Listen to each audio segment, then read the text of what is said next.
Hello again, friends, and welcome back to another edition of Jim Cornette's Drive-Thru right here, wherever it is that you have pulled up to on this sunny and beautiful Monday morning. I am the great Brian Last. It's my pleasure to be with you here for another stellar edition of this podcast as we answer your questions. Your questions, which are sent in a number of ways, many times in some cases, to either CornyDriveThru@gmail.com or on Twitter using the hashtag CornyDriveThru. But without any further ado, the man who monitors the drive-thru window, your friend and mine, Mr. Jim Cornette. Where the fuck are you that it's sunny and nice and beautiful here on Monday? Let me explain something to you, son. You need to look outside. You need to look outside the window. Take a leak out the window and see if it's freezing. That's what you need to do, because I am looking at the weather forecast as we speak. Of course, we're recording this on Sunday, which is probably going to be the last semi-warm day in Louisville, Kentucky for the next 6 months, the way things are going. It's a freak incident today where we actually might hit our average high. And then tomorrow, Antarctic wind is coming in from the north, from up in Iceland or Greenland or wherever the fuck the land is up there where they have all the fucking cold weather. It's coming down here. And it's going to fucking snow tomorrow afternoon, and it's going to drop below freezing, and the wind chill is going to be down to 10 degrees in fucking just the fucking second week of November here in Louisville, Kentucky, all thanks to the climate deniers and the Republicans who have destroyed our seasons. Last 2 years, we got screwed on spring. It goes straight from snow to fucking 90. Then we got screwed on fall. It goes straight from 90 to fucking snow. Where are you, I asked Brian Last, that you can look out your window and see sun shining and birds singing and warmth and glow and leaves and children playing and birds singing and squirrels chirping and people trying to find a nut? Or at least the squirrels are. I think we all know where to find a nut. But I am in the beautiful Garden State, and I must admit, none of that is happening outside, but I'm trying to be optimistic. You know, I grew up listening to the Mets on radio or watching them on TV, and there was a great announcer, a Hall of Fame commentator, Bob Murphy, and whenever the Mets won, he would say, "We'll be right back with the happy recap." And it was just a very happy, trying to set the tone for a happy episode of the Drive-Thru here. Yeah, well, I'll cap your happy there, pal. Yeah, we think we know where to find a nut. Hey, we're not going to talk about the All Elite Wrestling pay-per-view. What was it called? Grinds My Gears? Full Gear. Full Gear. We're not going to talk about how it grinded my gears on the program today, because we're going to save that for the experience this coming Friday, where we may have some updates on the various Wednesday Night War television programs and so much more. It's not the drive-through format. We've been doing this on the experience. We want to keep the continuity is what we're trying to do. However, the match of the weekend, the lights out contest in Baltimore. And I'm telling you what, I think that this probably would go down in history as a state-of-the-art situation. You know, first you had your Rogers and O'Connor was state-of-the-art. Yeah. Then you had Funk Jr. and Briscoe was state-of-the-art. Then you had Flair and Steamboat was state-of-the-art. And then, since then, it's been arguable what the state-of-the-art is at any given time. I can't believe you rated Moxley and Omega that high. I'm stunned. What are you talking about? You said the lights out match. You're talking about the lights out match. The special lights out non-sanctioned match that took place at Jimmy's Famous Seafood. Oh, that match. Between the masked commentator and apparently pudgy balding man, Excalibur, and what would you call him? I've used pus-filled pocket pussy. They don't like me to say that he looks like he has AIDS without having had all the fun of doing the IV drugs. And so Jimmy Havoc, England's most dangerous man, and Excalibur, television's most dangerous announcer, got into a kerfluffle, a skirmish, a Donnybrook, a Hey Rube, if you will, at Tony Schiavone's birthday party at Jimmy's Famous Seafood in Baltimore, Maryland. Ladies and gentlemen around the world, I'm not making this up. Am I making this up? You're not. I guess they didn't like the crab cakes. No, now I'll tell you what, I'll fight you. Nobody's going to knock Jimmy's Famous Seafood food because I've been there and it was incredible. I enjoyed everything I stuffed in my face that day. I go to Phillips. Well, you can continue going on to Phillips. I think Jimmy's doing just fine. I'm just telling you, it wasn't about the food. Apparently, it was about the drunkenness. And, you know, because I'm somewhat, as Dutch Mantel you say, I'm not a doctor, but I do have a pre-med background, right? I've studied these things in my capacity of sometimes administering or overseeing large groups of adult males. Your body weight has a great deal to do with how drunk you get, how quick. That's why, you know, some of the guys, you know, you see these fucking guys, 250 pounds, and they're fucking, Andre, could drink until, you know, most people would be dead of alcohol poisoning and not even get drunk, right? But when you're a little flyweight, little pipsqueak, little guy that when you turn sideways and stick your tongue out, you look like a zipper. When you get sunburned and you look like a thermometer, when you have to run around in the shower to get wet, when you have to stick the plug in the drain in the bath so that you won't run out with the bath water. What I'm saying is when you're painfully thin, you can have a couple cocktails and you can just get smashed, just gassed, Barney, just gassed. Yeah. And apparently old Jimmy Havoc had had a little bit too much of the bubbly. And somewhere now we're still trying to get the exact causes of this skirmish, but it has something to do with apparently Jimmy Havoc puts a picture of Excalibur without his mask on Instagram. This is what I've heard caused some ill feelings. I did not hear that. That's what caused it? Well, that's what I was reported. But then there was a picture of Jimmy Havoc with some fucking middle-aged, balding, fat schlub, but I don't know because I don't know what the guy looks like. And I don't know if this was the picture. I don't know if it's somebody making something up. But apparently, but I don't know if he said, like, this is Excalibur, look, folks, or if he just put a picture and there's Excalibur happens to be in it. I don't know. And who gives a shit? Because for one thing, I can understand if it's the guy that in the picture I saw, I can understand why the guy wants to wear a mask when he's out in public. However, fuck, it's foolishness. Here's the guy that's so enamored of his little outlaw wrestling personality that he had over 10 years ago in this little outlaw wrestling company that he himself helped start with a bunch of the other marks so that they could have their high spot matches and not be fettered by such things as experienced people who know what they're doing telling them not to do shit, right? So if he was that fired up about it that he wears the mask on national TV, he should have worn the mask at Jimmy's Famous Seafood. Mil Mascaras would have. Dick Beyer would have. Wrestling 2 would have. I had dinner with the Destroyer, Dick Beyer, in Buffalo at Elio DePaulo's one time in a group of people, and he was wearing his mask. So right there, but apparently then Excalibur goes up to Jimmy Havoc and says something to him about it, and Jimmy Havoc is by all indications and all testimony that was given, drunkard and Cooter Brown, and takes a swing at Excalibur and misses him, and Excalibur puts him in a fucking face lock and chokes him out. But then there was more, because when they pull the wrestler off of the man, or the announcer off the wrestler, then apparently Jimmy Havoc wakes up. Maybe they gave him the old slap on the fucking neck like they used to do to wake the guy up after the sleep. That's another thing I miss about wrestling. But anyway, he gets up and then I think he nails him. He nails Excalibur and throws some more, and they fucking get in another fucking kerfluffle. And then apparently they had Atlas security there because either they realized with this outlaw mud show bunch of fucking cretins we got on the roster, we should have security for our locker room, or they were just giving them a free meal too at Tony's birthday party. You know, he's 77 and he looks so good. But anyway, so Atlas security breaks it up and kicks fucking Havoc out of the Jimmy's Famous Seafood, which is great food, but not in a wonderful neighborhood.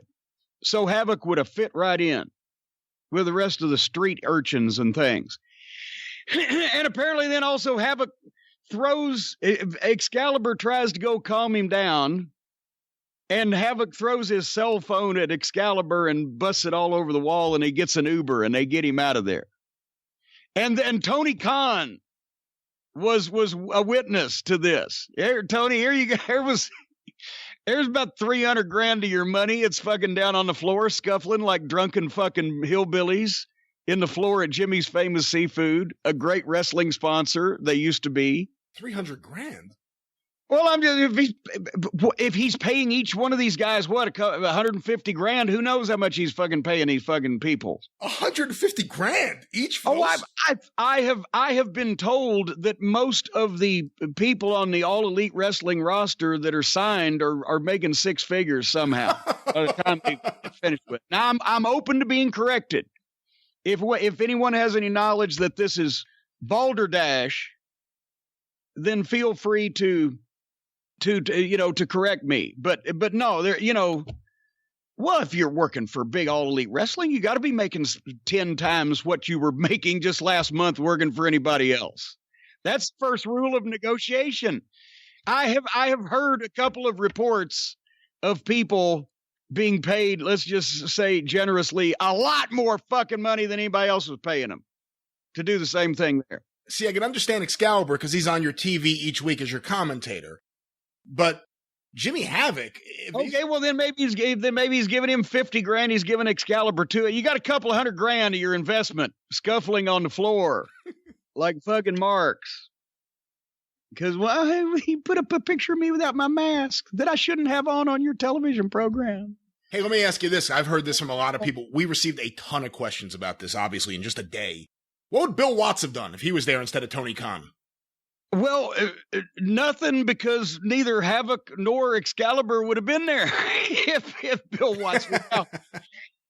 Having said that, if it was two of his boys, if it was a real good sponsor, as Jimmy's Famous Seafood is to all wrestling promotions, and then they're great people, then he probably would have fired both guys for not being able to fucking go back to the hotel and do it somewhere in private. If they did get in a fight, he wouldn't let anybody else get in the middle of it, and he would disarm them if any of them picked up any of the silverware. He'd want it hand to hand, and he'd see who the fuck won, and he'd probably fire the guy that lost. Or he'd probably fire the guy that was in the fucking wrong to begin with to start it in goddamn public. Or maybe just fire both of them. I don't know. But the thing is, it never happened. I don't remember any instances, and I'm sure it did. And I'm sure a bunch of guys can point to, somebody wrote in his book or whatever. But the guys didn't get in fights with the guys in front of the fucking marks, in front of the fan. But the marks back in those days, the fans now are actually the fucking smart ones, and the marks are the fucking wrestlers. So, but think of this, because number one, they wouldn't have been heels and baby faces in the same place at the same time. So then you're down with just who you're in the locker room with every night and who you probably want to hang out with if you're out in public. It wouldn't be bad if you were a heel and a baby face and you actually got in a fight and people were arrested and shit in public. That would probably get you a fucking bonus. But then the root question would be, why were you there to begin with in public and with associating with each other? So can you think of a famous instance where guys got in a fight for a shoot in front of the public? No. I mean, I know there were instances where like when everything went down in Knoxville. I know Roop one day showed up in a bar. Yeah, no, I mean just an unscheduled. There's no heat until we all got drunk. I mean, those I've heard about them in the hotel rooms, and fucking locker rooms, and whatever, but not in front of the public. I mean, Randy Savage and Hawk backstage at a concert is the closest thing I could think of right now.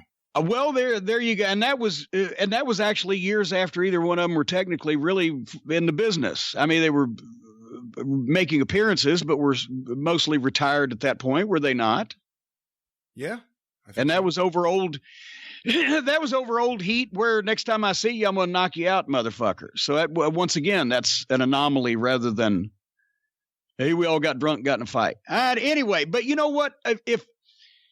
If Jimmy Havoc, if he only knew how to legally gain recourse for this tragic incident, this embarrassment, this humiliation that happened to him when a retired wrestler, and I use that term very loosely, just stretched the fuck out of him right in public, in front of Jimmy and everybody, and Jimmy's famous, so is his seafood. If there was some way that Jimmy Havoc, that poor put-upon young man, could just take Excalibur to court, if he knew who to call, who? Call Stephen P. News.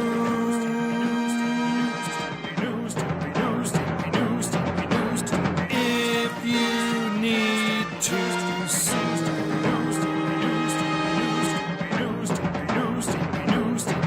An outlaw mud show or two. He'll sue the rest.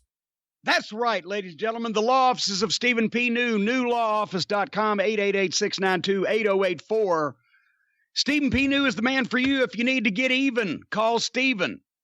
Because I guess, now, Brian, it's almost like people are overlooking, because Stephen has gotten so famous in the wrestling realm, that people are overlooking that he is a major litigator with cases against multi-million and billion-dollar corporations. He's been involved in the Purdue pharmacy bankruptcy. It wasn't Purdue chicken, folks. He's not going to take your yard bird away from you. But the Purdue pharmacy bankruptcy, he's regaining some compensation for clients there. He's been a champion against the opioid crisis in West Virginia, especially the babies born addicted to opioids and the big pharmaceutical companies that have turned a blind eye to it.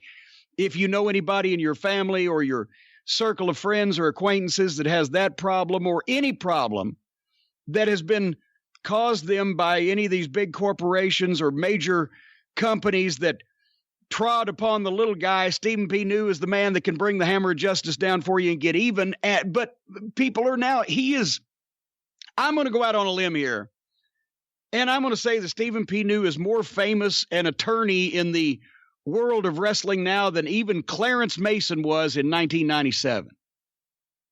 I'm going to go out on a limb and say that. I think he's certainly neck and neck at a minimum. And Clarence Mason, a lot of people don't know this. This was not his real name. Obviously, it was a mixture of Clarence Darrow and Perry Mason, and it was not chosen by me.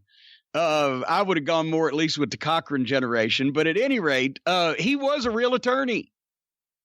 And it was like when Mom, Oscar, when Oscar just rapped in front of fucking Vince at the pay-per-view that time. And he said, oh, that was good. And there you go. Clarence Mason was an attorney that somehow wrote something and caught their eye. And Clarence was a very fine young man, but I don't really think he ever realized what he got into when he got into it. But anyway, but Stephen is not only famous now in the realm of the legal world, but also now a wrestling personality par excellence, a man that gave jazz hands to Kenny Olivier right on network television. And ladies and gentlemen, he will help you. If he can't help you, you're beyond help, or at least your case is. In some cases, all the way. Anyway, 888-692-8084. Our friend Stephen P. New at newlawoffice.com is a fine young man. Absolutely. And obviously, speaking of fine young men, I'm assuming a lot of fine young men have sent in all these many, many questions we have here, unless you have any other updates or... Well, I do have a brief update. As a matter of fact, hopefully the Behind the Curtain soft cover edition will be in stock at jimcornette.com, Cornette's Collectibles, in the next couple of weeks, maybe even less, but we're trying not to push these things. But 2,500 pounds or so of printed material will be being delivered to the castle in the imminent future, and they will be passed on to you, ladies and gentlemen. So autographed editions of Behind the Curtain, the soft cover, available soon, but already, as you know, starting at only $9, the Wrestling Gold 10-hour library case 5-disc set of classic 70s and 80s wrestling for $9. These are stocking stuffers, folks. A lot of the DVDs, $9. You can get multiple copies and get by on the cheap, taking care of all the people that you want to think that you give a shit about them. The Houston Spectacular, the 4-hour DVD with Dusty Rhodes, Bruiser Brody, Nick Bockwinkel, Jack Briscoe, and Wild Bull Curry versus Johnny Valentine and more, $15. The Cult of Cornette membership certificates, full color 8x10s, autograph, $10. Burger towels, $10. 2 for $15. And the incredible array of T-shirts, and some folks are buying one of each. Thank you, fuck you, bye. Cornette Face, The Outlaw Mud Show, I'm a Jim Cornette guy. Even fuck Jim Cornette for the children. $5 off every fuck JC shirt to the Crusade for Children, and the hate shirts are almost gone. I think we got smalls and 4X left, something of that nature. But check it out if that fits you, if it fits you where it needs to fit you. And a special warning: less than 150 copies of Before They Were Famous and Wrestling's Future Stars. Those DVDs remain, and that's part of the warehouse find. Once they're sold, they're gone forever, along with the Wrestling Gold. So less than 150 of those remain. JimCornette.com. Just go crazy. Just go crazy. All righty. Oh, and we got an update before we go to questions about the experience. We do want to mention the experience this past week. That little teeny tiny turnip eating man, Austin Aries, came up. And a lot of people were astonished to find out some of the things that he had done in his life that I brought to light after he decided to run his fucking yap. You know, I can't even say dick licker anymore. They get mad at me for saying running your dick licker. Why and if somebody's for that, well, it's homophobic. How's it homophobic? Well, I'm not sure because you know. Here's the thing. It's not saying that licking dicks is bad. Isn't it homophobic to say that saying that is somehow some offensive thing? Well, I'm not sure. We need to get somebody to weigh in on this, because the thing is, it's not saying that dick licking is bad. As a matter of fact, in a lot of cases, dick licking can be good, especially when your dick is getting licked. But you can use that phrase to both a man or a woman. And it is technically, if they are lickers of dicks, the part of their anatomy that they would be using to lick those dicks. The same thing as they're doing to run all that fucking drivel. So somebody needs to make a clarification on this so I can go back, because it's Dennis Condrey's favorite phrase. I loved that. It was very funny the way he would say it. And I picked up on that years ago, so I credit him with that. But anyway, so he was running his mouth is what he was doing about moi on Twitter, and something that he wasn't even involved in. And I made mention to some of the many places that he'd made people miserable with his fucking vegetable eating presence. But I forgot about one, and I wanted to bring that up because we talked about when he got run off TNA the first time, Austin Starr. And we talked about when WWE got fed up with him whining and griping, and he was done there. And we talked about Ring of Honor, when we had to encourage him not to fucking come back and make everybody miserable. But I forgot about the last time in TNA, because a whole new group had taken over. It was Don Callis, it was Scott D'Amore, it was the Ed Nordholm, the Anthem era. And so they were mending fences with a bunch of people, and we've mentioned that he is a good performer, just at the size of him. And so TNA brought him back in. And what was this? Was this a year ago or a year and a half ago? Something like that. I mean, it's been Something a while. like I forgot about this too. Well, because it was on Impact, so a lot of people did. But basically, if you want to go back and look, he had somehow whined and griped until he had become their champion. And I believe he had to drop the title, and his contract was up, and whatever the fuck, and he had to drop the title to John Hennigan, John Morrison, Johnny Impact, Johnny Nitro, which, however you know him, Johnny was not an issue in this. It's just the guy that they wanted to win the match, right? He's great talent. He's a good kid. He tries to get along with everybody. You don't hear him getting involved in people's drama, so it's not like there's a goddamn, issue with him.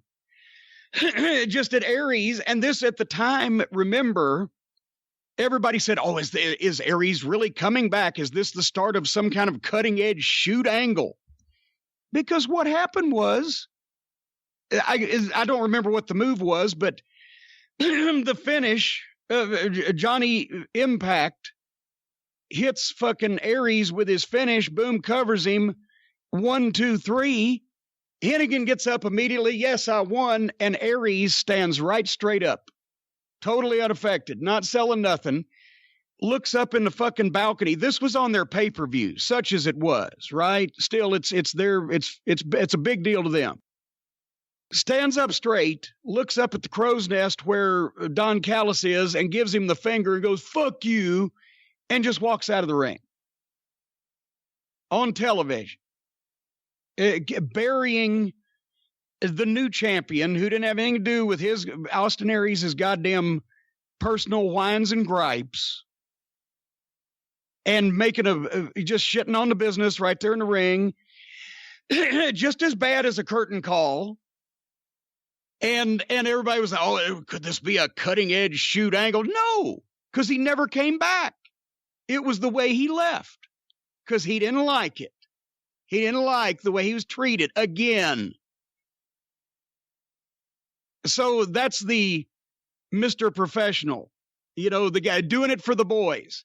He sure didn't do it for John Morrison that night, Johnny Hennigan. This is one of those guys.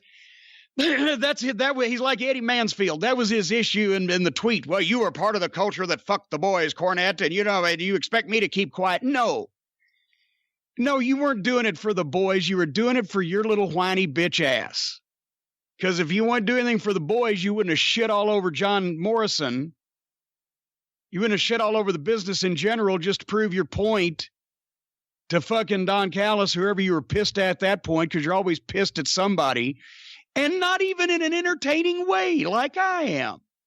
Just a groveling, sniveling, miserable, Debbie Downer, fucking turnip-eating fucking mood that you're always in. So I just wanted to bring that one up.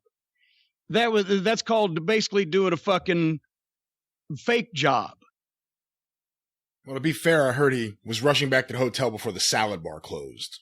There, and that brings up, I've actually seen that before. You've seen what before? I've seen that kind of job before. Oh. Buddy Landell in 1984 in Mid-South. Buddy Landell did that, and it's the first time I had seen it in person. I'd been in the business, been around the business, but I'd not seen one of those, right? Because they didn't happen often. And under usual circumstances, whoever did it would have got fired because Grizzly Smith was there, but it was kind of understandable. They knew things had been building. Do you remember who the first guy that came in to replace JYD when JYD left Mid-South with no notice was? Master G, George Wells. No. Then it would have been Brickhouse Brown. No. Wasn't Mark Reagan. Sonny King. You are correct. But he was there. Was he there before JYD left? No. Because we were booked in the Superdome, the Midnight Express versus on the June show. No. It was the August show. We were booked versus Dusty Rhodes and Junkyard Dog, which in a Superdome would have been fucking incredible, right? Instead, we got Dusty Rhodes and Sonny King. Because here was the deal. Sonny at the time, and we'll give a brief bio on Sonny in a second, but Sonny at the time wasn't working anywhere. Sonny was from Louisiana and was living there and was mostly retired. And as a matter of fact, do you remember him wrestling again after that? No, that's the last thing I remember with him. Yeah. And basically because Sonny had worked Tennessee, Bill Dundee had Sonny King's phone number. And he was the start of, oh my God, we've lost JYD, and this is not a knock on anybody that was involved, because they even tried switching Butch Reed. They tried every African-American wrestler, good, bad, or indifferent, over the next 2 years in the business would get a chance to be the next JYD, up to and including the Snowman, for fuck's sake, from Memphis, right? Who I think everybody can agree probably should have never been in front of people in polite society as a wrestler. No, he got a main event of the Superdome against Jake the Snake Roberts with Muhammad Ali. Yes, with Muhammad Ali in the corner. Yes. Anyway, anywho, Sonny was in Louisiana. And Sonny King, for the folks who don't know, not a lot of his stuff is around because it was mostly pre-video.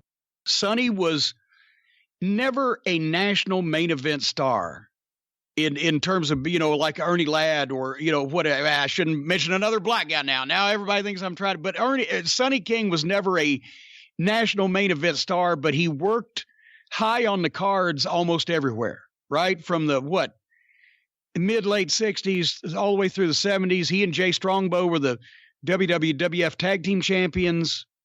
He worked a lot in Florida. He worked in various places. And he had a different kind of promo. It was laid back. It was like, Jay Lawler, you and me, Jay Lawler. And he'd suck on the lollipop, and he had the bald head. You and me, Jay Lawler, are going to have some serious business, some serious discussion this Monday night at the Coliseum, Lawler. Just kind of like that. Yeah. And I mean, he got over in a number of places, but his work, especially by the 80s, where he had slowed down, he was a sleek young athlete in his prime, but he slowed down bad, and he was somewhat always awkward to begin with. And I like Sonny. I'm not trying to knock him, but I'm being as charitable as I can with it. He was very hard to work with. And then what had happened, especially in 81 in North Carolina, you remember when he got stabbed? I remember that because I remember the story, and specifically because you're talking about his promos. The only Sonny King promo I've ever liked was the one where he returned to Memphis after the stabbing. Yes. Well, and here's what happened. Sonny had spent a lot of time in the Carolinas. He was big on the card, never a top guy, but big on the card in the Carolinas. And he had gone back to visit. I think he was still wrestling in Tennessee at the time, but he had gone back to visit in 81-ish, North Carolina, and went to the matches at the Coliseum, now the Bojangles Coliseum, and just to visit the boys. And back in those days, the crowd in Charlotte was fucking rough. And there were rough people that came, and especially after the show started, there were people that would try to go in some of the back and side doors, and they always had like an old door guard on those back doors. Well, 3 or 4 guys, apparently drunk, decide they're going to come in the door, and the door guard is having a hard time stopping them. And they're going to come in without a ticket. And Sonny's back there as he's watching the matches. He sees this go on, and he goes over to help. And in the process, they fucking jump on him, and he's fighting them back. And one guy stabs him, cuts him both, and not only cut him in several places, but stabbed him to where the knife actually nicked his heart. So it made the papers, a big police case. I think they caught the people, whatever the fuck. But Sonny was fucked up for a while. And this was at a point where I said, by 1980 or so, Ricky Morton will tell you Sonny King was a great worker because he knew psychology and he knew how to impart it. And Ricky teamed up with him as a babyface in Memphis for a while, and they switched Sonny heel on him, and he got to work against him. And Ricky could work with him. But a lot of Sonny shit was just awkward, and it didn't, whatever the fuck. And then his knees were going. And so anyway, this was pretty much going to be it, right? But then he was always close with Jerry Jarrett, and Jerry liked him, even had him running some spot shows. He gave Sonny the opportunity, to pay the booking fee and run his own towns and everything. And he liked Sonny. So Sonny came back in 82 with this angle. You saw the big scar he had down his chest. And that's the promo we were talking about, where he basically came out and said, he told the truth about what happened. He said he had open heart surgery. The doctor actually held his heart. He said, I held my heart in his hands and massaged it and put it back in my chest, which is true. And he said, the reason why I want to come back, they told me don't come back to wrestling, Sonny. But the reason why I want to come back is for my son Larry. And I met Larry. Larry was real. He had a little son. He was a cute little kid. By 82, I guess he was probably about 10 or 11, right? But I've seen him when he was 6, 7 years old.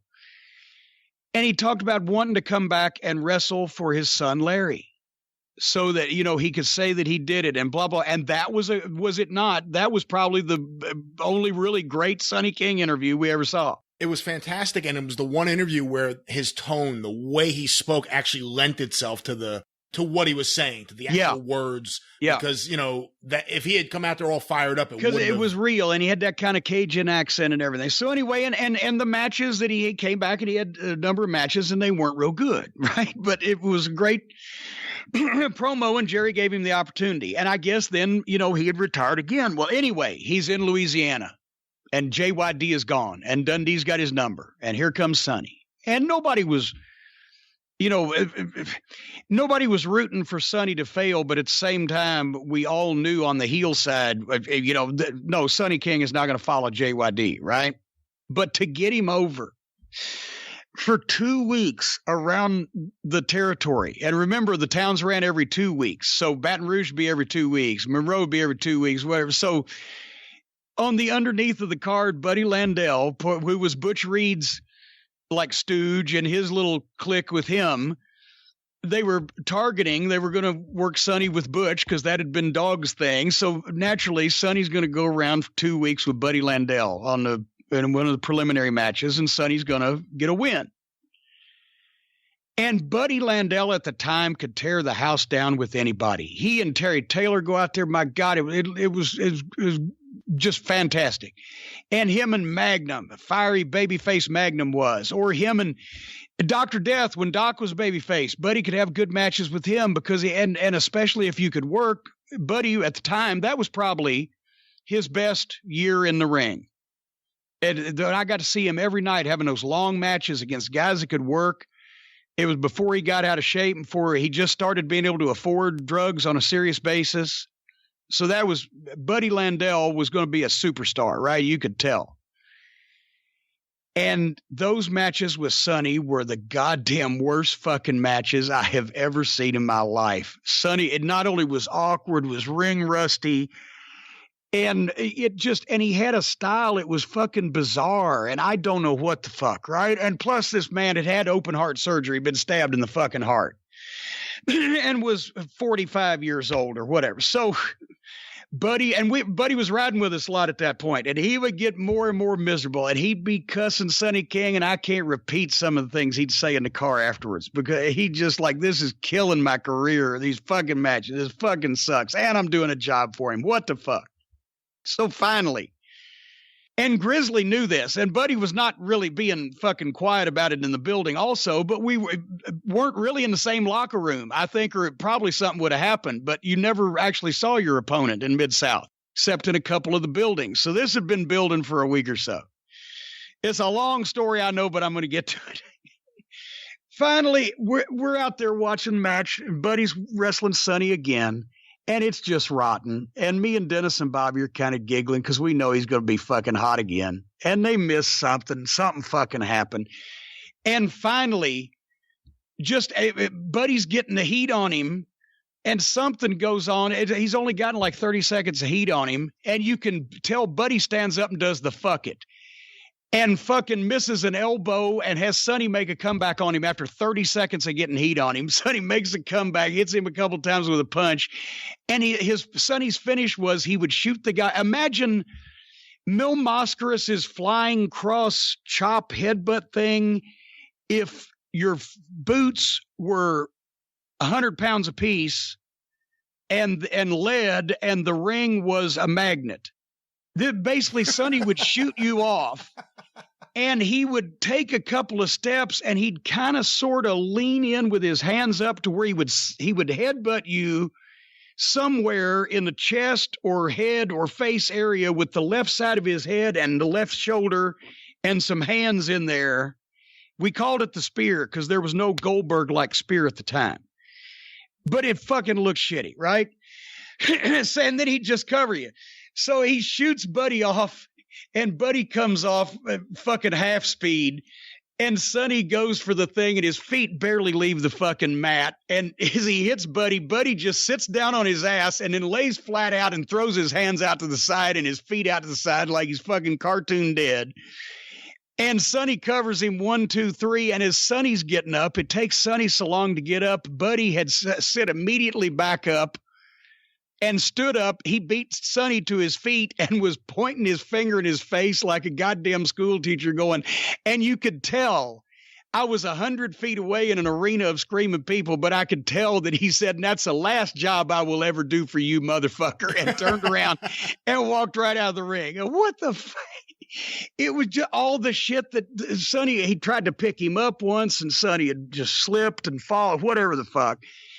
And I don't know whether that's the last match that they had. That's the last match they had. I don't know if it was the last match they had booked or whether Grizzly's report caused Watts to go ahead and say, fuck it, change it. You know, and Sonny, bless him, didn't last. And they had plans for Buddy. And under the duress of the circumstances, they let him get by with that one. But that was the fucking funniest fuck you job I've ever seen. He didn't even take a bump. He sat down on his fucking ass and then splayed out, and he beat the guy that had just beaten him to his fucking feet and wagged his finger in his face. And and I'm sure Sonny knew that things were not, but here's an example. I had another match with him. When I was managing Hercules Hernandez. Herc had to work with Sonny somewhere because, I mean, they had put Sonny in a lot of the Dog's old bookings and extrapolated him further because Dundee had to book 4 weeks out. Every house show had to be booked 4 weeks out from and they didn't know what shape he'd come in or whatever. So he got a push there for about 4 or 6 weeks. But anyway, he's working with Hercules Hernandez, and this alone, the visual, was even though Sonny was a bad man in his day and he could box, and he could fucking hit hard. He had fast hands and everything. But Hercules was 280 pounds with like 4% body fat and jacked to the fucking gills with a 32-inch waist and on a 10 Dianabol a day, brother, and was just a beast and could move and could bump and could feed. And so once again, he's trying to have a match with Sonny. And he's trying to shine Sonny with some shit. And it was kind of brutal. So anyway, the referee, may have been Carl Fergie, wanders around the ring and passes to walk past my ropes and says, I think his exact words were, when Sonny hits your ropes, pull his leg. And he walks back. Okay. Well, no, that's fine, because that way I know that when Sonny, they're going to do a spot that Sonny's going to somehow duck something that Hercules tries to do and hit my ropes, or he's going to hit my ropes to get some steam up, or somewhere or another, he's going to hit my ropes and I'm going to trip him so Herc can get some heat on him, right? Well, after Fergie says that, he walks back around and they lock up and they're doing something on the other side of the fucking ring where it's, it's another 20 or 30 seconds. And I think, in hindsight, Sonny was calling this match because Hercules, even though he was the heel, he was like, well, Sonny's the veteran, so he's trying to, be nice, right? So I think Sonny was trying to tell him whatever the fuck he wanted him to do. But anyway, they meander around locked up and roll around on the ropes for a couple minutes or a few seconds. And then suddenly Hercules grabs Sonny and shoots him off toward me. What would you do, Brian, if the guy that you're managing grabs his opponent and shoots him into the ropes toward you? I would trip him. No, you wouldn't. Because, see, this is what a lot of people don't. You see this sometimes. Number one, the referee's not being distracted. Number two, my man is in control. My man is stopped Sonny King and is shooting him off into the ropes. So he can hit him with a clothesline or a drop kick, or he can do some offensive move to him. And not only, if I was to trip him at that point in time, would the referee plainly see me, but also I would be fucking up my own man's move. The way that works is I've actually seen guys fucking shoot a guy off in the ropes and their manager trip him. And it looks, even if the referee's distracted, it looks stupid because you're fucking up your own guy's move. And I knew, even though I was green, I knew, wait, this is not right. I'm not going to do this. So he shoots him off into the ropes. Guess what happens? Sonny thinks I'm going to fucking trip him, but he doesn't look down to see whether I'm tripping him or not. He doesn't feel my arm on his leg. He doesn't feel me grab his boot, but he goes down anyway. But because Sonny couldn't take bumps anymore, he hit the ropes, kind of held onto the top rope, and leaned down to the. Once again, his feet never left the ground. He leaned down, and as he leaned down, he was almost down and looked and saw I was nowhere near him, and gave me a look like, "I'll kill you, motherfucker." I'm like, "Oh fuck," because it looked like shit. I was nowhere near him. He just fell down. And then Hercules gets on him. But the point, if it would have worked, if Sonny had grabbed a headlock and Hercules would have shot him off. And if he'd have shot him off past the referee, so the referee had to step out of the way, then I can trip him. Because Hercules is throwing the man in the ropes as a defensive counter maneuver rather than something he wanted to do. Or it works if there's a fucking duck. And then Sonny's coming the fucking other way because Sonny has ducked Hercules' clothesline, which means my man is not in control. He didn't get what he wanted. So when he hits my ropes, then I could trip him as long as the referee had once again stepped out of the way as the guy's running past him because he knows what's coming up also. There's a million ways that you can do that trip spot. This was not one of them. So after the match, I go back in the locker room. I asked Dundee, the booker, I said, "Bill," I said, "what the fuck? What was I supposed to do?" He said, "Well, what was the fucking spot, mate?" I told him exactly what happened. Fergie said, "When he hits your ropes, pull his leg." I said, "I was expecting a headlock. I was expecting a duck. I was expecting him to be on offense." And Dundee said, "You're right, mate. You would have looked stupid. You would have tripped your own or you would have fucked your own guy up if you'd have tripped him. It doesn't make sense. It's Sonny. Don't worry about it." I can't do Dundee's accent. But it was just, he was real hard and awkward to do stuff with. Was Sonny, not Hercules or Dundee or Buddy. No, a lot of people who only know Hercules from the WWF would probably be surprised just how good he was in Mid-South Wrestling. I mean, as a matter of fact, he didn't even get pushed to the level because he had, in just the time he was there, he had a variety of personal problems with his girlfriend and the Alexandria police, and et cetera, et cetera. But he, if he'd have had his personal life all together, I believe that Watts would have kept him and built the territory around him in large part. He was just so fucking good. Well, Jim, let's get some questions here on the show. Oh, we got questions? We do. It's better late than ever. This first one was sent in to CornyDriveThru@gmail.com from Nathan let's see. It says, "My handle may be from L.A., but my roots go back to Crockett Country in Greensboro, North Carolina." So, Nathan... That's way too long for Tom Miller to announce at the Greensboro Coliseum in his introduction. That's way too long of a hometown. Dr. Tom Miller, and one of my favorite ring announcers of all time. I love Dr. Tom. The first time I went to Greensboro, I had to fight him for the microphone. Nobody had fucking clued him in that I was going to do the introduction. He was like 6 feet fucking 4 or 5 and like 250 or whatever, and a big middle-aged, not a fighter, but he just a middle-aged large fellow. But I walked up to him, and I usually fucking grab the microphone and pull it out of the ring announcers. And I didn't realize that he had been the ring announcer forever just in Greensboro. He was local in Greensboro, but he didn't actually keep up with the entire world of wrestling. And so nobody had told him I was going to do this. He wouldn't let go. I said, "Give me the fucking microphone. I got to do my shit." And we're wrestling with it. I said, "God damn it." And finally, I made him aware of the fact that I was going to get my boys to get the microphone for me, and he gave it to me. I was like, "What the fuck?" And then I was told Tommy Young, "Did nobody smarten him up?" He said, "I'm not sure that they've actually smartened him up." Anyway, what was the question? This is from Nathan.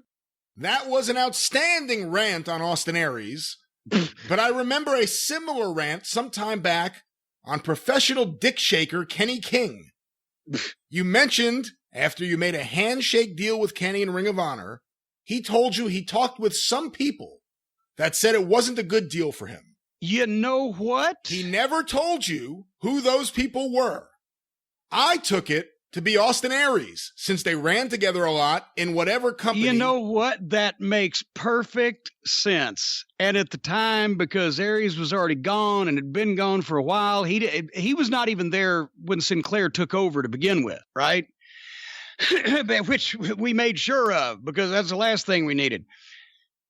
But that makes perfect sense, because the exact conversation with Kenny King was after we had made the deal and for the extension on his contract, with the written clause that he could negotiate with anyone during the term of this extension that he wanted to, with no repercussions or contract tampering, because that way we could put the tag team title on him and Rhett, and not bury them, and he could check out and see if he could get a job with TNA and if it was better than what he had, and then he would be obligated to us, I believe it was for 4 months, so that we wouldn't have to take the belt right off of him. He could negotiate, he could give him a starting date, and then we could switch the belts back. Or if he didn't get a job at all, then we could continue on with them as champions. Everything was agreed to, everything, the hands were shaken, and the shit was drawn up. And then when it came time to sign it, well, I've talked to some people and they don't think it's a good deal. They don't think that'll be right. I said, well, congratulations. It's too late now. You agreed to it. Well, I said, so you're not going to, well, I've been told it's not a good deal. So you're not going to honor your word. So, that sounds like something that Austin Aries would have done. And then we know now, and then of course, Kenny King goes on to leave with no notice. Well, got fired because he worked a tryout match in front of people with TNA in Orlando after promising us he wouldn't do that either. And then suddenly it came up. So he was done. And for the next year, he was basically a glorified intermittent job guy on TNA television. Thanks to the advice instead of the World Tag Team Champion in Ring of Honor, and that would have been intermittent also, but at least he'd been used. But we weeded out another piece of shit and another pathological liar whose word was no good. But it was probably Aries that gave him that advice, now that we all think of it. Our next question, Jim, sent in via email to CornyDriveThru@gmail.com from Charlie in Starkville, Mississippi. What are your thoughts on the WWE signing Randy Orton to a new 5-year deal? And considering the money AEW is throwing around, do you think we are going to see the WWE locking more of their top stars into long-term contracts? Well, yes, of course. And, here's the thing. Orton does not want to wrestle a full schedule anymore, and I'm sure he's probably not going to, especially over the next 5 years consecutively. But he will be working for, available to, under contract to the WWE, which is where he wants to be to begin with. Randy Orton has made a lot of money, and he doesn't want to wrestle anymore at this point just for the love of the game. He wants to continue to make a lot of money for however much he's going to wrestle. He wants to be with the top company. He doesn't want to go out and cause a revolution and change anything in the wrestling business. He's very content to be a multimillionaire and wrestle whenever he needs to. So that's the best thing, because he would have been, for All Elite Wrestling, a name and an attraction. My God, he would instantly walk in as the top guy in the company. But does he want to end his career with a company that is possible that they might, go out of business in a year and a half after he signs his contract, or would still perpetually be known as second place? He knew that Vince would pay him well to make sure that didn't happen, that he could be an attraction, major attraction for the opposition. And at the same time, he's where he wants to be. He can say that he is always, his entire career has been with the number one promotion in the world. So that worked out well for everybody. But Vince is going to sign up or lock up anybody that can still go in the ring, can still be of some use to a promotion like that, even in the short term, because he obviously doesn't want to fucking hand over any tools for the guy to fucking, fight him with. That only makes sense. Our next question was sent in via email to CornyDriveThru@gmail.com from Matt in Boston.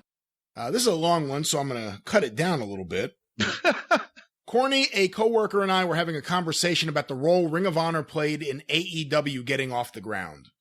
They didn't have to allow their talent to appear on the All In show, but they did. They didn't have to promote All In on their weekly TV show for months, but they did. They didn't have to lend their crew and infrastructure to Cody and the Bucks to make All In happen.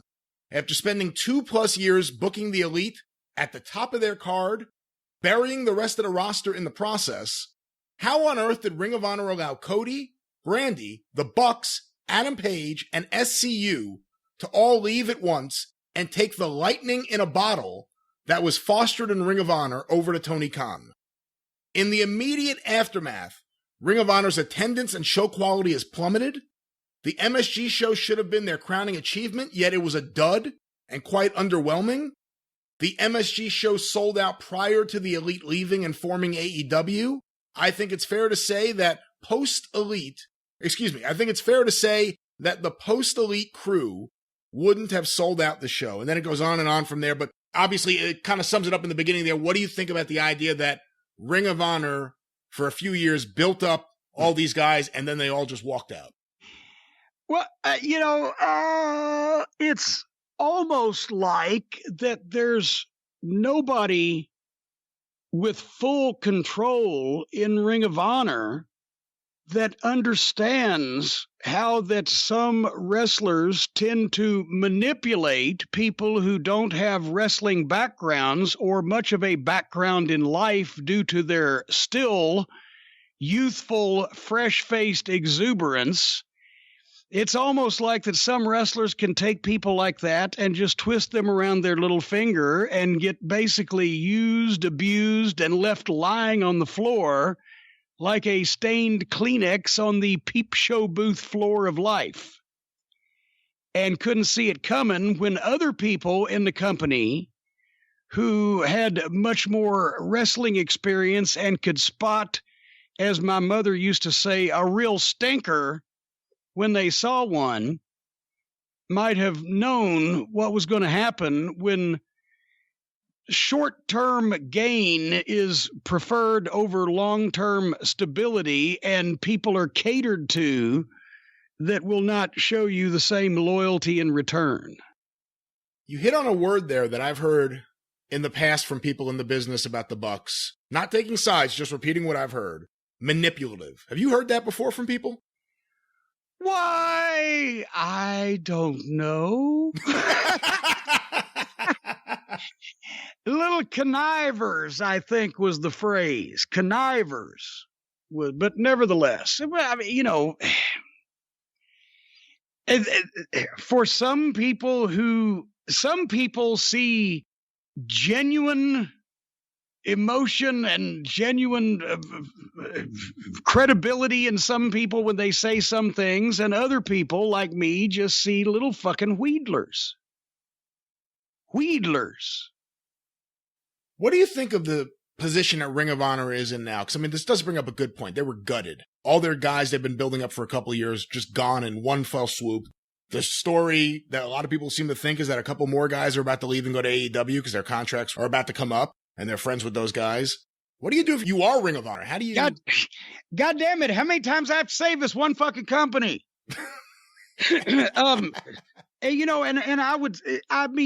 I've mentioned that I signed a non-disclosure situation in the past, so I wouldn't dream of disclosing anything that shouldn't be disclosed. But if I was a discloser, I would disclose that I would have told Tony Khan on the telephone, I think you should let these guys go to Madison Square Garden.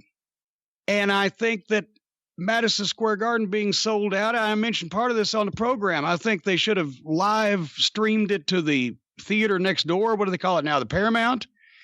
And sold that out too, and put it on the screen outside Madison Square Garden and got footage of people watching it out there, where in the world's most famous arena on WrestleMania weekend.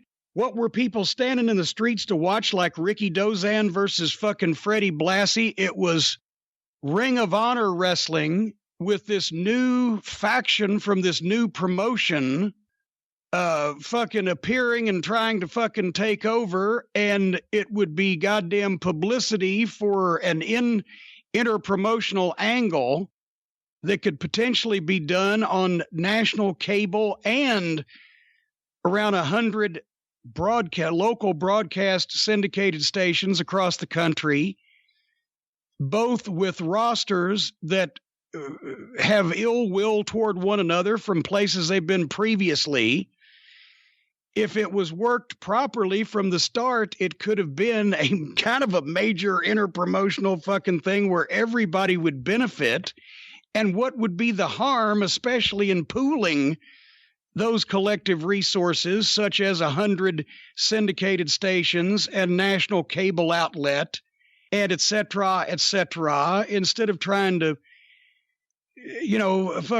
basically be an island unto everyone's self, like everybody tries to be these days, and nobody benefits from it.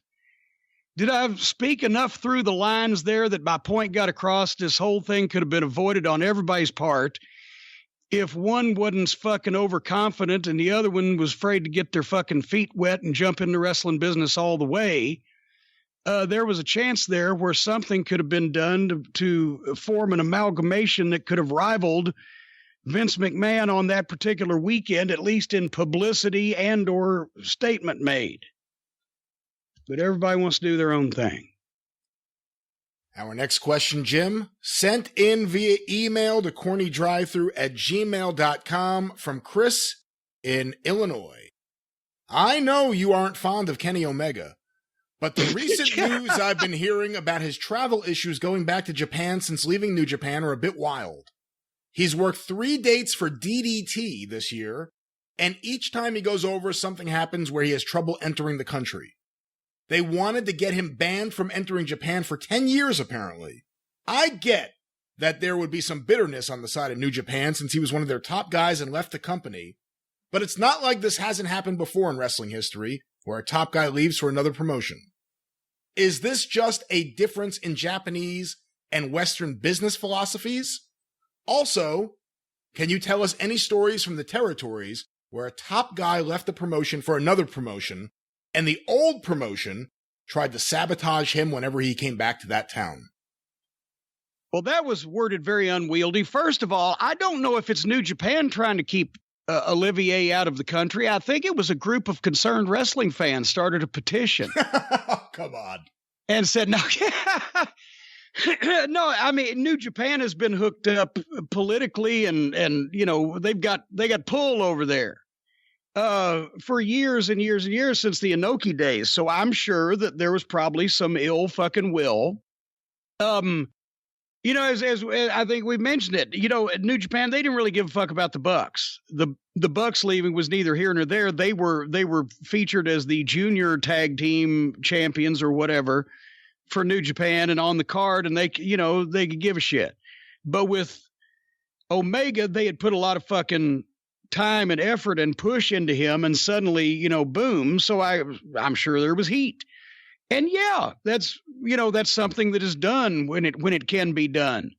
They work the opposite too. Sometimes especially in the old days, if somebody had a hard time getting into a country for whatever reason, they could pull some strings and get them in, but they can also pull some strings and try to, make it as hard for them as possible to get in, if they're either working for the opposition or they've just got a grudge against them. And I guess that this DDT thing is not opposition per se to New Japan, but they're just, and once again, I would think that what happened between them? If Omega wanted to stay in New Japan, he could have stayed, right? So why did he leave to then come back and work? That's like the equivalent of leaving the WWE and coming back to the same place and working for a fucking spot show in a barn. What? Well, he couldn't tag up with Riho in New Japan.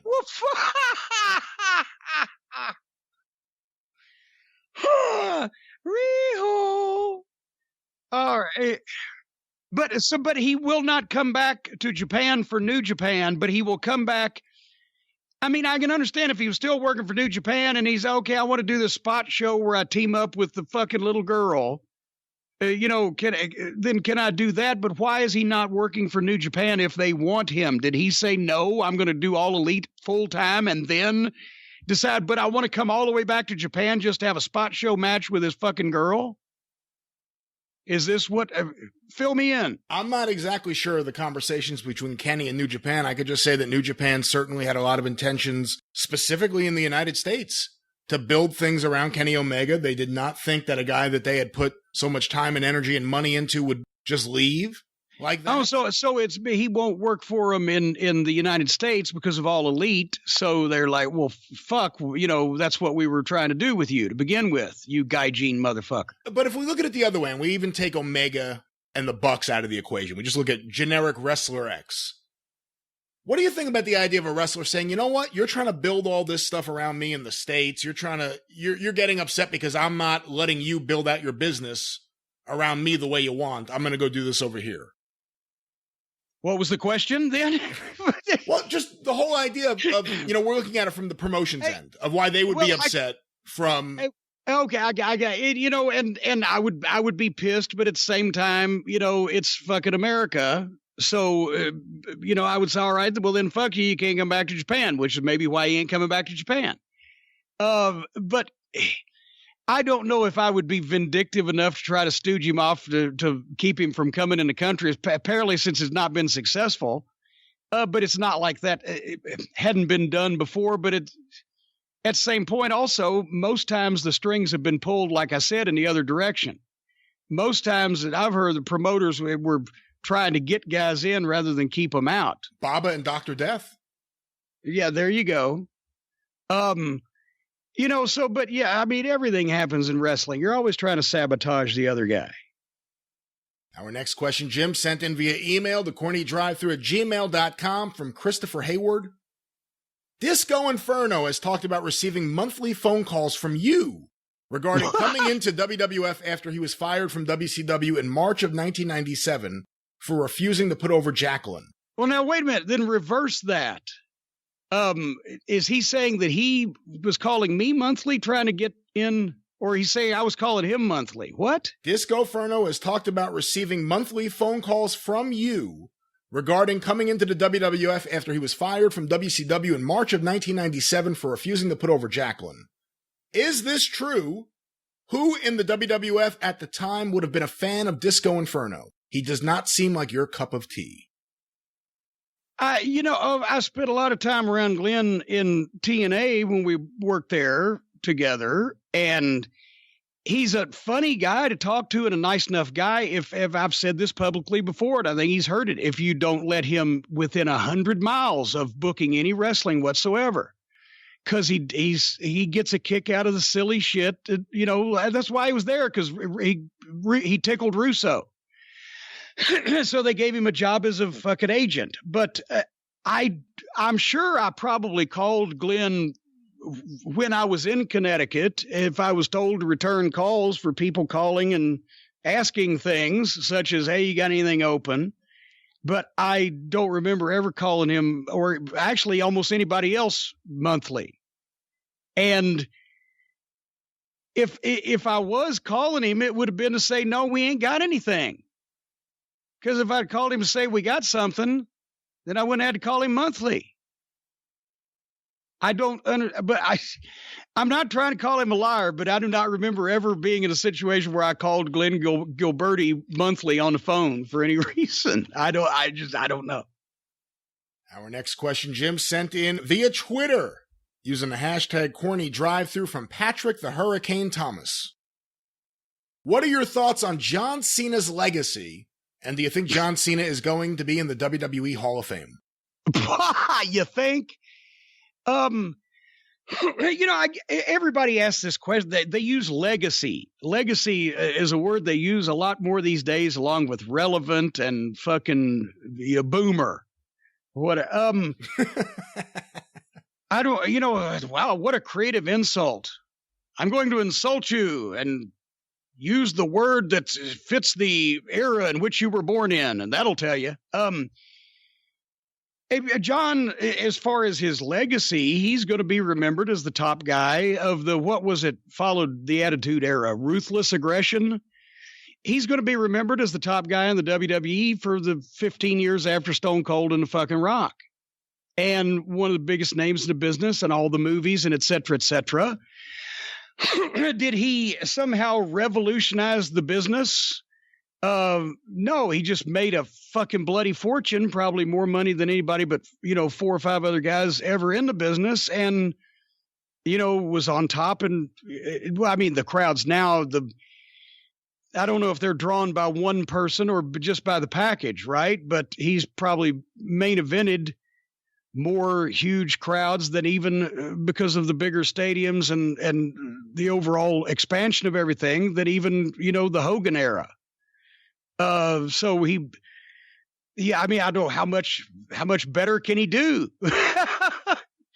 And he's still not quite done. Yeah, he'll be in the Hall of Fame as soon as he ever decides to retire. And then he'll be the fucking, headliner of whatever class the next year is. I mean, that's a foregone conclusion.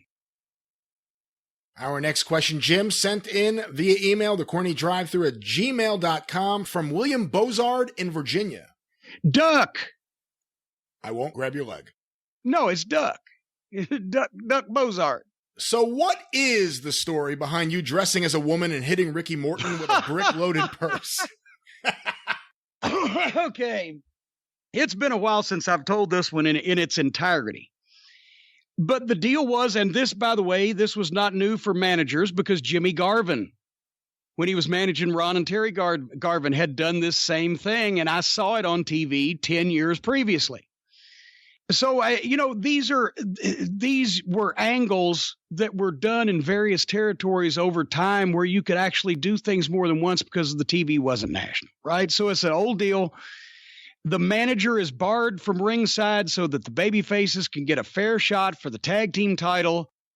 It's just going to be 2-on-2, Midnight Express versus Rock and Roll Express. It's going to be on Mid-South Wrestling television where everybody gets to see it. And, of course, even though I'm barred from ringside and nowhere around, right at the climactic point when Ronnie West, I believe it was Ronnie. Was it Ronnie?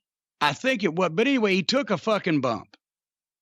He takes a fucking bump, and the Rock and Roll have the Midnight Express ready to be beaten. Ricky Morton has, I believe it was Bobby Eaton, rolled up, sitting on top of him in a roll-up, but there's no referee to count. And suddenly into the ring rolls a woman from the crowd and cracks Ricky Morton over the back of the head with her purse and then tries to leave the ring. And Robert Gibson sees her and goes over and grabs her by the hair as she's going through the ropes. And her wig comes off, and it is indeed me in a dress and a wig with a purse and high heels. More on that later. And I've dropped the fucking purse, and the wig comes off my head, and I fucking run away. And the Midnight grab the tag belts. We run away, and they open the purse. Well, Ricky's still laying there unconscious, but Robert and I think Grizzly Smith and the referee, they open the purse, and there's a giant brick or piece of concrete or whatever in the purse. So that's what happened. Trying to make that happen was a little bit more difficult because Dundee said, okay, on TV, he told me over the weekend, because we did our tapings on Tuesday nights, right? So he said, Wednesday nights. So he said, this week on TV, when you're barred, you're going to run in dressed as a woman and hit Ricky with a purse with a brick in it. That's all you need to say, because I've seen the deal, right? It's an old deal. But he said, make sure you bring your women's clothing and your outfit. All right. So what at interviews, which we did at Channel 3 all day from like 9 o'clock until 3 or 4 o'clock that day, all the local promos, Dundee had said, okay, you've got all your stuff, right? And I'd gone out, I'd got a wig. I went to the mall in Alexandria. And because at this time, I'm 22 years old. So I went into a store and I bought women's shoes that I could wear that were my size. So I told the people that I was in a fucking college play in my drama class and I needed women's shoes. I'm sure they probably thought, okay, this motherfucker. And I did the same thing when I bought the dress and the wig, right? I said, I'm dressing up for school. We got to play. And I got this flowery print, kind of grand, like goddamn Vicki Lawrence would have worn on Mama's Family, right? The flower print dress and a wig with just kind of a, middle-aged woman's hairdo. And I got these big ass women's shoes that I can wear. And I said, I got everything. He said, now, here was the problem. The problem was that we taped 2 one-hour television programs at the goddamn Irish McNeil Boys Club for the next 2 weeks. And the deal where I come in dressed as a woman was on the second show. So what they wanted me to do was they wanted me to be myself on the first show. And then I would for the people, I would get in an argument with Grizzly Smith and Ronnie West, the referees, when we were in one of the commercial breaks, about what had happened, and I would scream in front of the people that I was leaving. I'd grab my bags and I'd leave, and I'd go out the fucking door so they saw that I was leaving the fucking building, right? Because I had to be on the first week's show. So now after I leave, I've got to rush over to the fucking Alamo Plaza in Shreveport there, where we stayed. It's like 2 miles away. I rush over there and I jump back in my room and I take my clothes off and I put the fucking women's outfit on, right? Oh, and I forgot to mention, I remembered after promos, because I had not actually tried all this shit on together. I bought the dress in a different place. I bought the shoes and I bought the wig. So after promos, I went back to the hotel and I tried the stuff on all together just to make sure. And I realized that I'd forgotten to shave my legs. Because now without my socks on, with these women's shoes on, and the dress was, even though it wasn't a mini skirt, because I thought, I thought about getting a little saucy with it. But anyway, it's a fucking longer skirt, but you can see my legs. And now, goddamn it, I don't have any fucking shaving cream. Shit. I've got to fucking, so I take lotion, skin lotion, and I put it on and I shave my legs with skin lotion. So my legs are bleeding everywhere. It took me forever to get the blood stop. But anyway, I rush back after the first show. I go back in the hotel room. I put the women's clothes on, and they had told me, they said, just come in the front and buy a ticket and sit over in the corner and don't talk to anybody. All right. They were, I think, smoking the hopium on how good this makeup job was going to be, right? Because I get dressed and I pull my car up and everybody's already inside and it's dark outside, right? It's a second show. And it's already started because we're the main event. And it's taking me a while to get all this shit on. Boy, and the girdle was another thing, but more on that later. Anyway, I just check and see if you're still awake.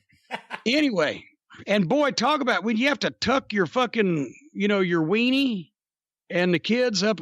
Anyway, so I get out of the car and the parking lot is gravel. And I'm trying to walk in these high heels. So I look like a fucking cow on ice to begin with. But nobody's around. They're all in the building. So I walk in the front and there's the guy with the table sitting there selling the tickets. And he's the ring guy. And he looks up and sees me. Now, with the wig, I'm 6'2". And I'm about 205 pounds at the time. But I've also stuffed the bra. And I had to make it look like the rest of me. So I'm out there pretty good, right? Because I got the big shoulders. So I didn't want to just have little tits.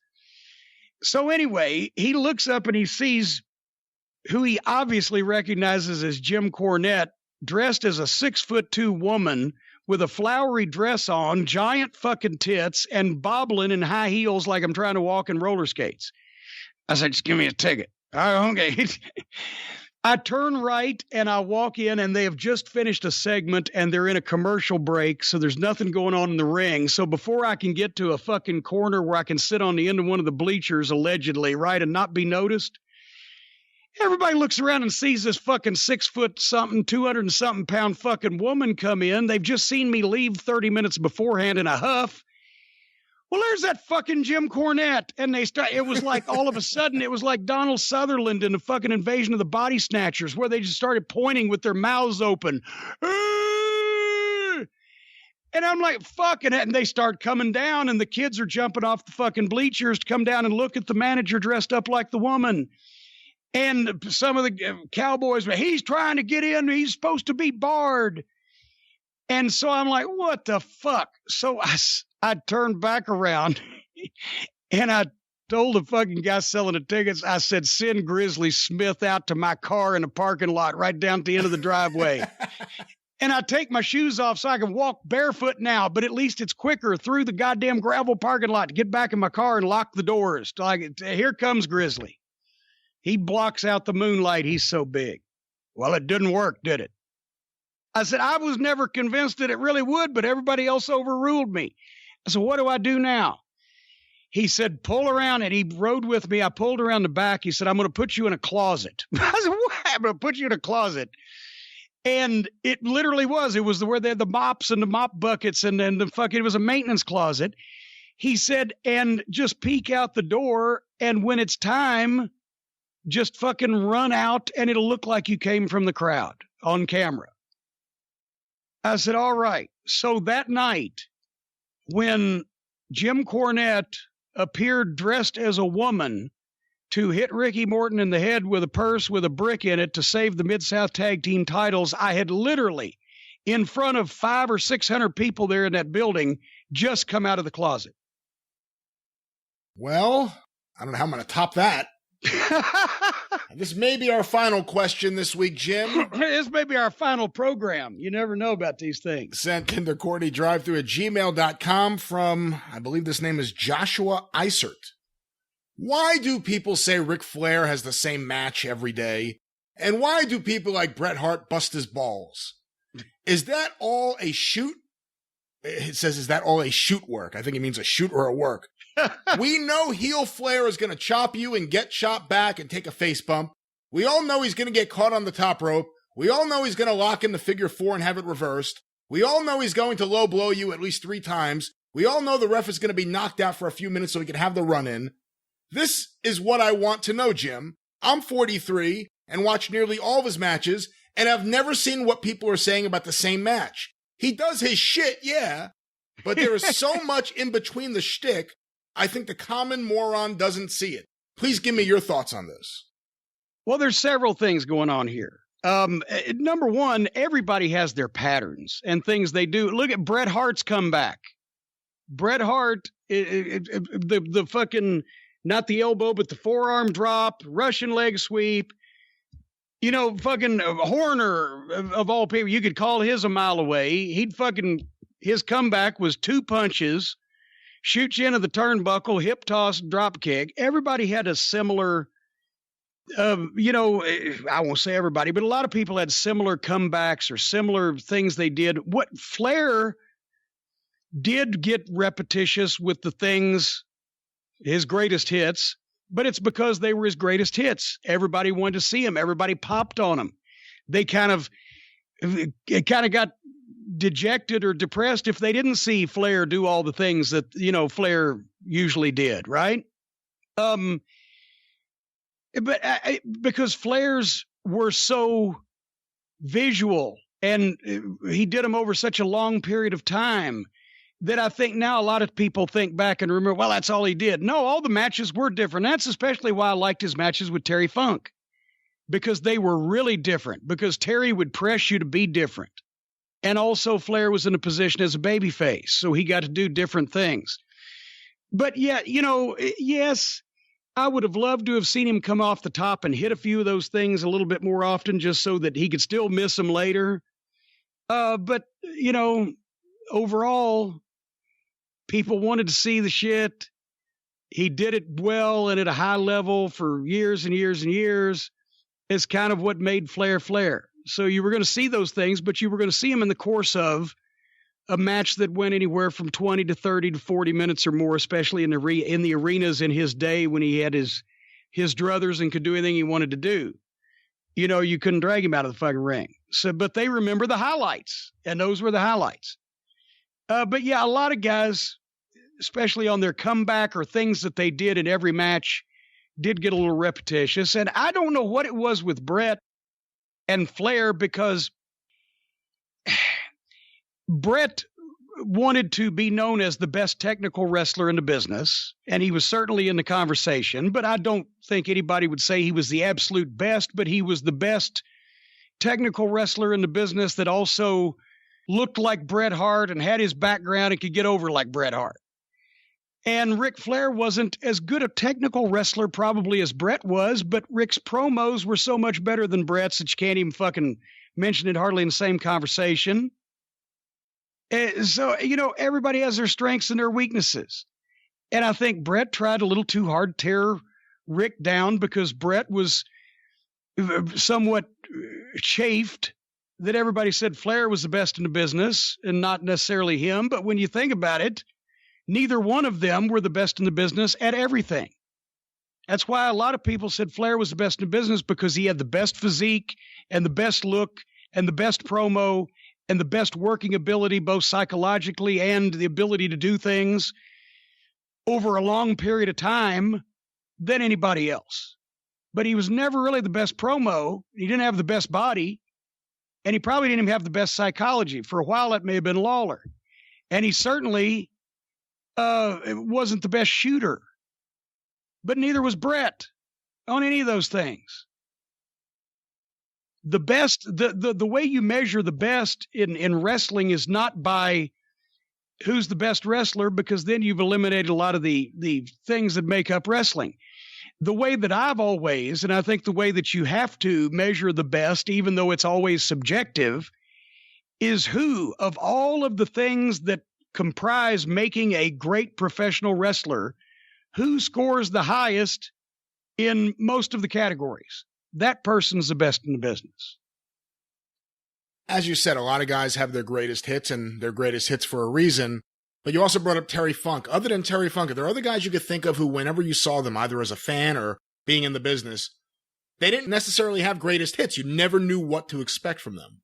Well, no, Terry, even if Terry was just, even if it was just a few short fucking left and right jabs while he staggered sideways, he did all of his shit in every match, but he was so crazy and crazy like a fox. And he did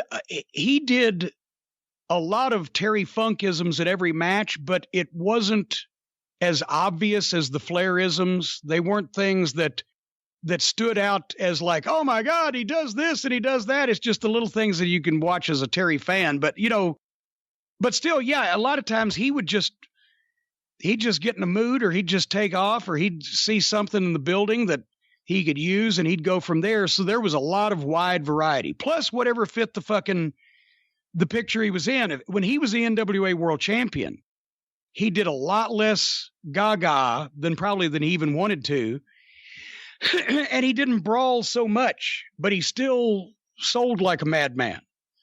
But when he was a babyface in Texas, he'd bring the whole goddamn ringside into the ring. But then later on in ECW, he did that stuff again. But when he was a heel in a regular wrestling territory, he would be just a dastardly heel. He was amazing. Well, with that, the drive-thru really has closed. You're all disqualified this week. Matt Hankins retains the championship once again. Of course, we want to remind you, you can hear the Jim Cornette Experience when it debuts on Friday, wherever it is that you find your favorite podcast. And don't forget, it's available on YouTube, the official Jim Cornette YouTube channel, tinyurl.com/official corny YouTube, or just go to YouTube and search for Jim Cornette.